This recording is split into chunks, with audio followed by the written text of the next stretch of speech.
오늘부터 성경 인물을 정리하는 시간을 갖겠습니다. 먼저 에녹에 대해서 살펴보겠습니다. 하나님과 동행하는 삶에 대해서는 깊은 묵상이 필요합니다.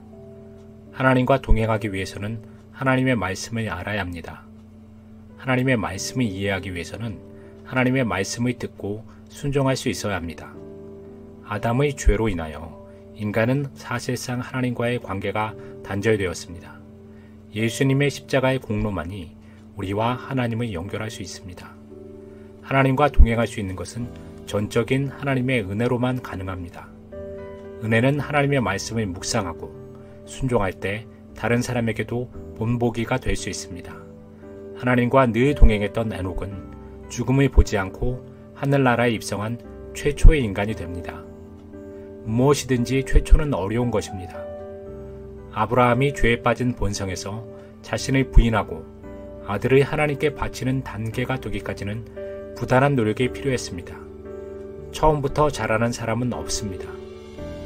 바울도 예수님을 믿고 최선을 다하여 주님의 뜻을 순종하려고 했지만 뜻하지 않은 일로 바나바와 크게 다투어서 헤어지는 일을 겪게 됩니다. 부모의 믿음이 좋으면 자식들은 부모로부터 좋은 영향력을 받게 됩니다. 이삭이 대표적인 경우입니다. 현대인들은 하나님 외에도 의지할 것이 참 많아 보입니다. 네이버나 구글에서 검색을 하면 궁금한 대부분의 것이 풀립니다. 성경에 대한 궁금증도 예외는 아닙니다. 스마트폰과 인터넷, 미디어가 극도로 발달이 되어서 하나님보다 관심이 있는 것들이 계속해서 늘어나는 것 같습니다.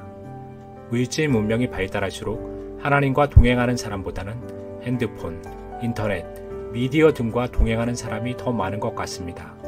에녹의 삶은 짧게 기록되어 있지만 강력한 메시지를 우리에게 주고 있습니다.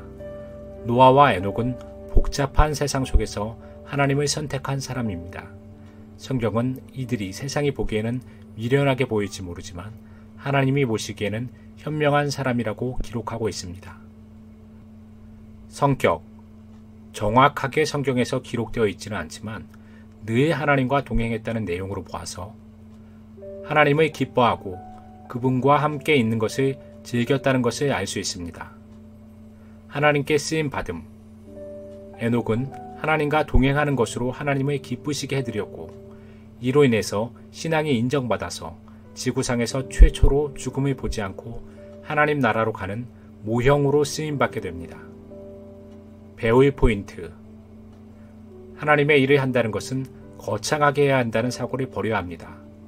하나님께서는 언제, 어디서나 하나님을 기뻐하고 그분을 향해서 감사하고 찬양하는 삶을 살 때 큰 시련과 환난 가운데서도 보호해 주신다는 사실을 깨달아야 합니다. 적용. 에녹은 말세를 살고 있는 우리에게 중요한 인물입니다. 그는 죽음을 보지 않고 첫 번째로 하나님의 나라로 올라간 인물입니다. 후에 엘리야가 하늘에 올라갔는데 이는 두 번째로 죽음을 보지 않고 올라간 것입니다. 주님이 재림할 때 등불을 준비한 성도들도 죽음을 보지 않고 하늘에 올라갈 것입니다. 예수님이 부활한 후 사도시대부터 모든 성도들은 주님의 재림을 준비했습니다.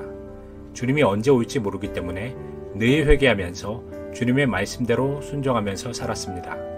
이러한 점에서 에녹의 생애는 우리에게 큰 교훈을 줍니다.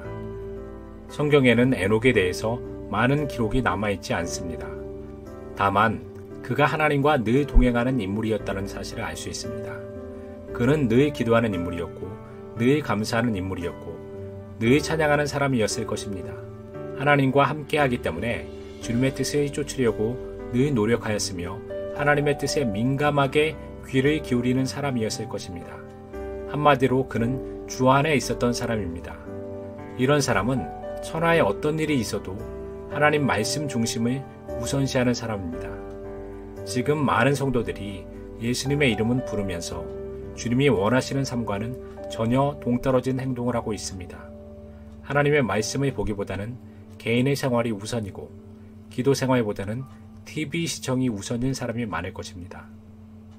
하나님의 뜻을 행하기보다는 자신의 뜻을 우선시해서 자신의 가정만 돌보는 사람들이 대부분인 것이 현실입니다. 하나님을 바라보면서 고통을 인내하고 감사하기보다는 세상이 가져다 주는 안락한 생활을 위해서 오늘도 땀을 흘리는 분들도 많을 것입니다. 심판날에 우리가 하나님 앞에 선다면 어떠한 변명을 할 것인가 생각해 보아야 합니다. 우리는 하나님을 나무로 여겨서는 안 됩니다. 이 세상 무엇을 다 준다 하더라도 바꿀 수 없고 이 세상 모든 것이 없더라도 하나님만 있으면 만족하는 삶이 되어야 합니다. 그것이 에녹의 삶이요 우리에게 교훈을 가져다 주는 삶입니다. 다음 시간에 뵙겠습니다. 감사합니다.